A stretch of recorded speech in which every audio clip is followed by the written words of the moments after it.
Pues Karraskolendaz da Trapagarango inauteria herrikoia.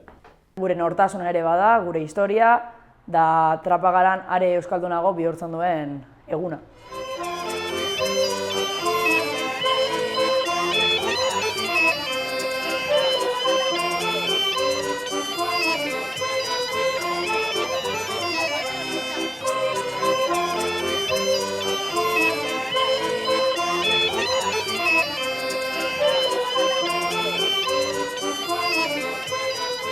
Sortu zen, ez naiz gogoratzen ari zehazki zenbat urte, 5 edo 6 urte. Egon ginen udazken bat, elkarrizketatzen eta grabatzen, herrian 80 urte baino gehiago zeukan jendeak, ze bagenekien Karraskolendaz egin zen azken aldia izan zela gerraren aurretik.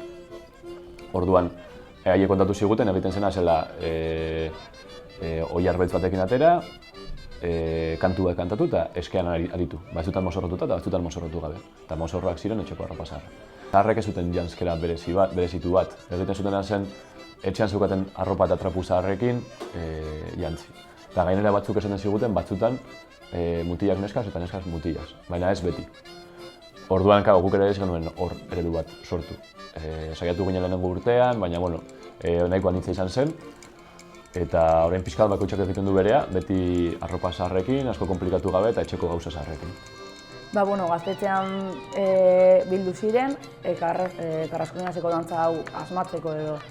Eta horretarako oinarri hartu zituzten baztango mutil dantzak, lantzeko zortzikoa, eta arantzako hiribueltakoa oinarri hartuta sortu zuten gaur egun dantzatzen den dantza. Hasieran auzoetatik joaten gara, traktorea lagun musikan, dantzan, bertsotan, da beste egoten gara. Auzoz auzo heldu gara, umoreon dagoz, kantuta dantza eginez, ondo pasatzeko asmoz. Hora Karraskolenda! Egiten da bazkaria, beti izan zen helburua giroari jarraipen bat emateko, baina ere bai ekimena eukitzeko autonomia ekonomikoa, ez eukitzeko dependentziarik instituzioetatik. Gero arratsaldean herrigunera, hirigunera joaten gara, eta hirigunean egiten da dantza eta musikarekin ere, auzoetan egiten dena goizean, berdina. Dantza eta kantatu Karraskolendazeko kantua eta oilarra. Horren inguruan badaude hainbat hipotesi, azkenean mundu osoan eta Euskal Herrian ere bai erabila izan da oso, eta inauterietan gehien bat. Eta, baina guk uste dugu gehien bat gure kasuan erabiltzen zela deabruaren kontrako erremedio gisa, ez? Bizitzaren simboloa zena eta heriotzaren kontrakoa.